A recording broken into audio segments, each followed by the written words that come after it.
Hello, welcome friends to Moonlit Muse Talks.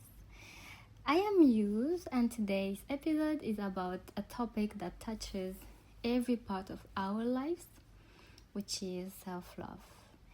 In this episode, we will talk about what self-love is, a simple test to see if you actually love yourself, why self-love is so important, and finally, because we need to practice, I'm gonna give you a practical 21-day routine to become the version of yourself you dream of and you love. So make yourself comfortable, go and get your coffee or tea or pillows, close the curtains if you want, and relax, and let's begin. Put some perfume on, I don't know. Do what you love, okay? So self-love usually drops when there is a big gap between who we are and who we want to be. So if you want to be successful in your work, your self-love for yourself will decrease when you are not respecting deadlines. For example, if you want to have a healthy body, your self-love will decrease if you don't go grocery shopping, don't cook at home, don't go for like a walk. So the inner conflict between who I am now and who I want to be is the core of how much we love ourselves. So let's start with a clear definition. Self-love is the way you treat yourself. It's your thoughts about yourself. It's your feelings towards yourself. It's the inner voice that constantly talks to you. Okay. Self-love means treating yourself with respect, appreciating your worth, speaking to yourself with kindness, and mercy, and caring for yourself in your thoughts, in your words, and in your actions. So going to the salon and doing your nails and your hair and buying yourself nice things, all of these can be forms of self-care, but they are the most superficial layer of self-love, okay? So let me repeat.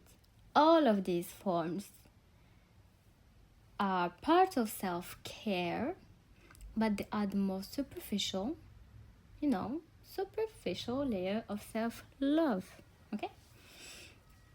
Because true self-love comes from deep inside, comes from how you feel, comes from how you speak to yourself, comes from how you see your own value. So let's do a simple test together. Imagine someone you love very much. Okay, so choose someone in your life that you love. It could be a close friend, a sibling, or anyone very dear to your heart. Okay? And ask yourself, what are my thoughts about this person? How do I see them? What are my feelings towards them? Do I respect them? Do I see them as valuable and important? Do I appreciate them? Is my way of talking to them kind? If they make a mistake, do I forgive them? Or do I crush them with blame? Do I constantly make them feel like a failure? Or that they are worthless? Or do I stand by them when they are sad and upset or sick? So pause for a moment here if you need to, and really picture this person. Most of us honestly will say, but yes, of course, I treat them with love, with respect and compassion because they are someone I love. Now, let's redo the test, okay? So this time, you will replace that person Yes, you guessed it. With yourself. So ask yourself the exact same questions about you. But let's see if we have the same answers. So, what are my thoughts about myself? How do I see myself? Am I high value or low value? What are my feelings towards myself? Positive or negative? Love and appreciation? Or is it shame and inadequacy? Do I respect myself? Do I believe I deserve respect from others? Do I appreciate myself? Then look at your inner dialogue. Do I speak to myself inside my head with kindness? Is my tone with myself kind of understanding, kind, or is it harsh? When I make a mistake, do I forgive myself or do I whip myself with harsh words? Do I call myself names like failure, stupid, ugly, fat, worthless, less than others? Or do I talk to myself in like a good way? Am I harsh or cruel? Is my tone nice or not? Also, how do I treat myself when I'm sad, hurt, or sick? Do I comfort myself or do I attack myself even more? So yeah, take a paper and a pen and try to write down your honest answers, or just like your note in your phone. It does not matter. You just need to see it. Okay.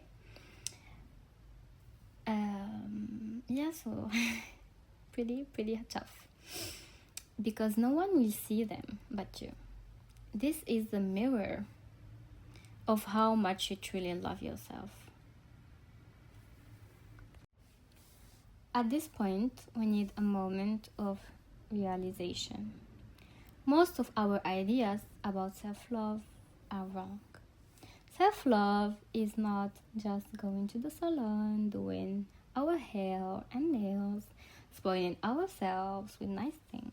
These are all nice, but they are not the foundation.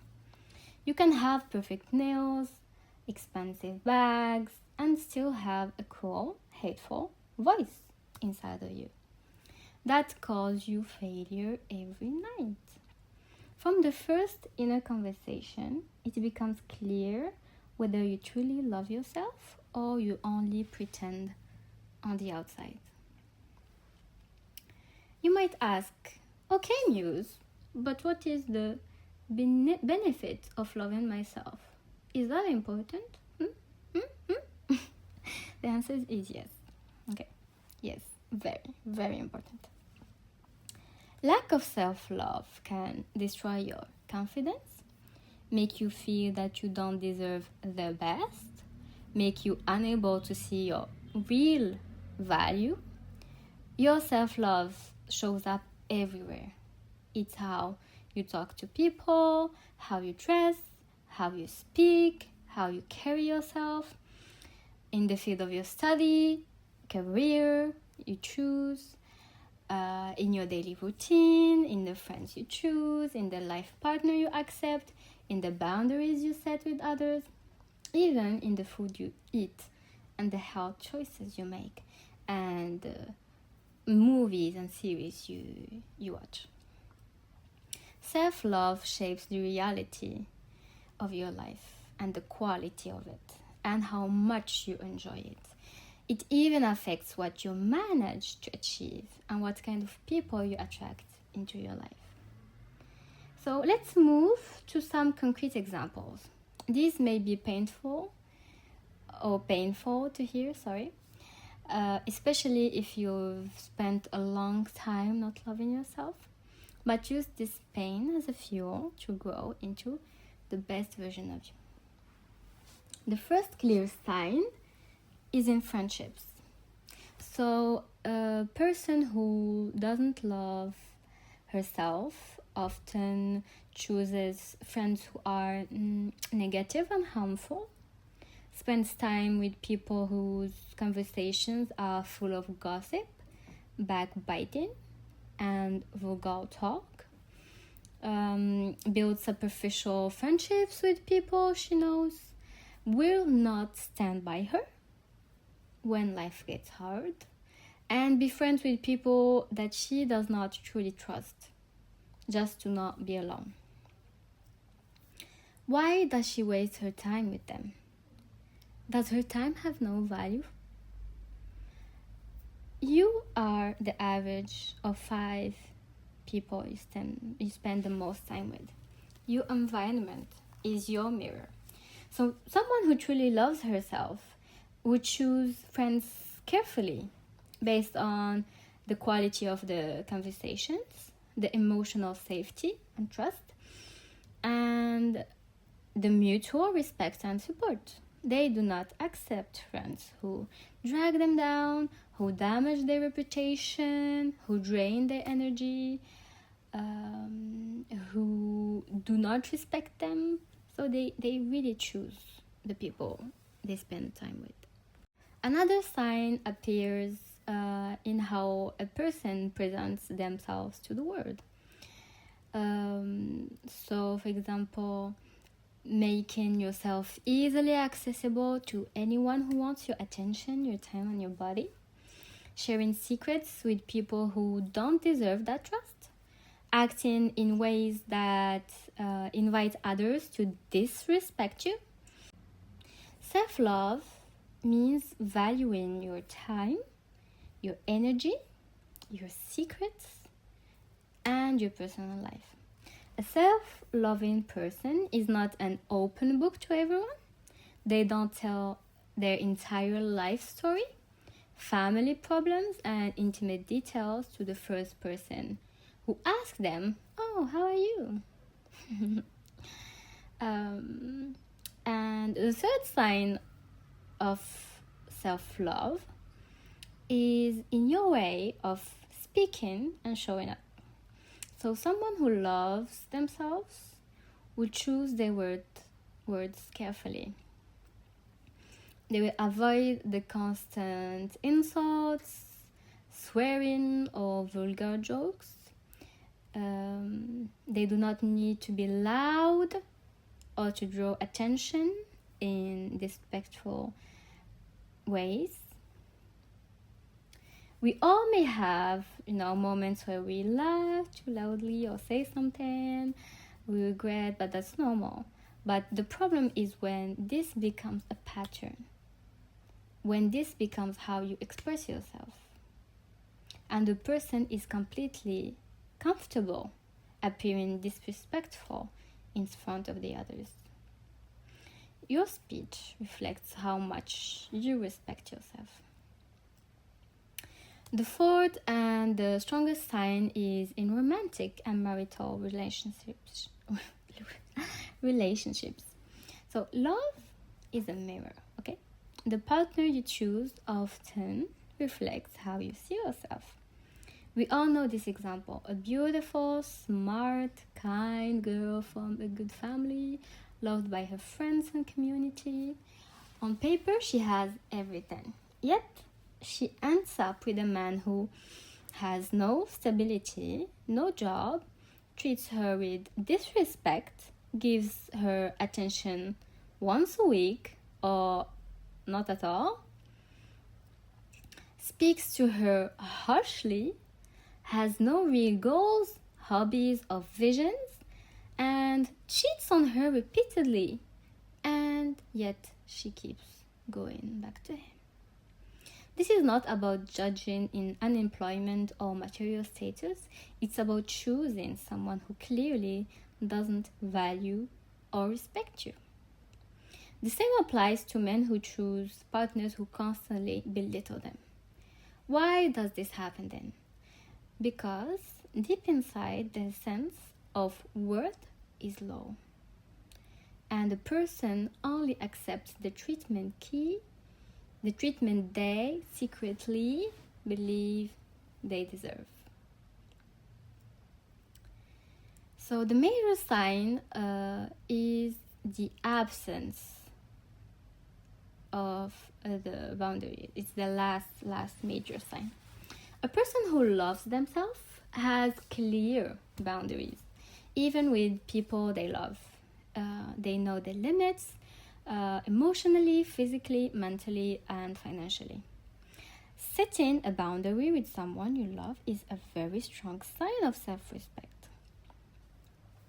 Your boundary might say, "Speak to me with respect, and I will respect you. Insult me, and I will end this conversation. Do not belittle my feelings or time. I cannot always say yes, sometimes I will say no, because I need to protect my energy and my health." Being a people pleaser is not kindness, it is self-betrayal. If you never set boundaries, you slowly burn out until one day you wake up full of resentment and completely empty. So remember, God does not burden a soul beyond its capacity, so do not burden yourself beyond your capacity. The person who refuses to respect your boundaries does not deserve a place in your life. Okay, so now we arrive at the key question. Oh, Muse, so how do I become someone who truly loves herself? The simple answer is become the person you wish you were. Inside each of us are two versions. The real version, who you are today, and the ideal version, who you wish you could be. We constantly compare the two. When the gap is huge and we're not moving and we're not putting in effort, we start to attack ourselves, lose confidence, withhold love from ourselves until we deserve it.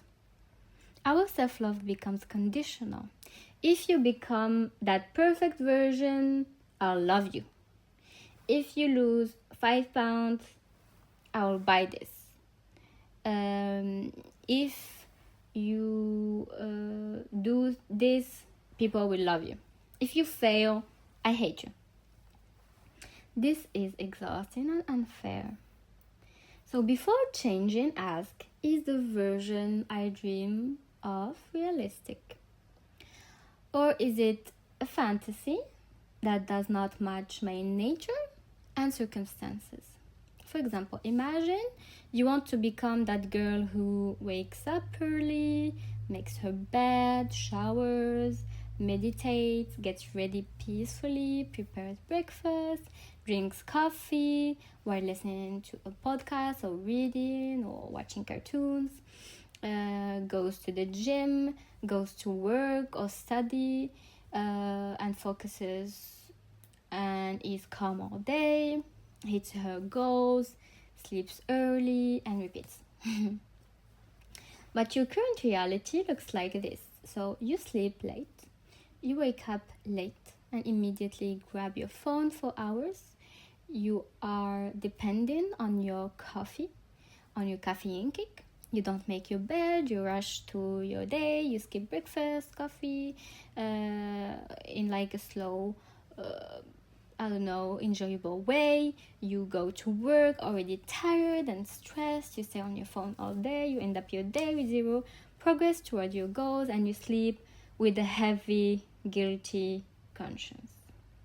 The question is, why didn't you commit to the image you say you want? And the answer is because self-love is the fruit of commitment. When you commit to becoming that better version of yourself, your respect and love for yourself naturally grow. Okay? So let's repeat that because that's very important. When you commit to becoming that better version of yourself, your respect and love for yourself naturally grows. However, some parts of your ideal may simply not fit your God-given nature. So ask yourself, is my body naturally low energy? So I cannot be hyperactive all day? Am I someone who generally does not enjoy reading books? If yes, then part of self-love is accepting your nature and working on it, not against it. Instead of forcing yourself to read physical books, if you hate reading, you might listen to audiobooks, learn from people's stories and podcasts, watch an educational video, a documentary. This way, you still become a more knowledgeable and cultured person, but in a way that respects your preferences and abilities. So self-love is knowing your limits, respecting your capacity, and setting realistic goals that stretch you but don't crush you. So on a piece of paper, answer these two questions clearly. What are the traits of the person I want to become? How do they behave? What is their character, faith, relationships, and ways of communication? What is their daily routine? When do they wake up? What do they eat? Do they exercise? How do they react to problems? And what are their goals and hobbies? Is this routine realistic for me or purely imaginary? And does it match my body, my energy, my responsibilities, and my nature? So you need to be brutally honest here. If the answer is realistic, then we move on to the next step. Now that you have a realistic picture of your ideal self, we will turn it into a routine. The idea is simple. Choose a realistic daily routine that matches the person you want to become, which we did before this step, okay? And then commit to it for 21 days consecutively. Why 21 days? Because many say that building a new habit or routine often takes 21 days of consistent commitment. So your task is write your new daily routine clearly, keep it visible, maybe like in a vision board, and every day for 21 days, live as you are already that person. At the end of each day, pause and notice how much more do I respect myself today? How is my confidence growing? How is my self-love today? Does it feel higher or lower? Is it higher when I commit, or is it lower on days I don't commit to the routine? And because you are finally acting in alignment with the person you want to be, the voice of guilt and self-attack begins to calm down. So ladies, we've reached the end of today's episode. I hope you liked it. I know it's very, very demanding, but it's very important because the first step into feeling better, into living a softer life, into just breathing calmly is loving ourselves and respecting ourselves.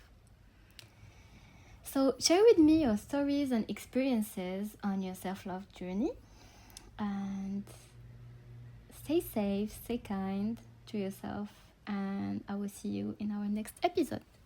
Bye bye.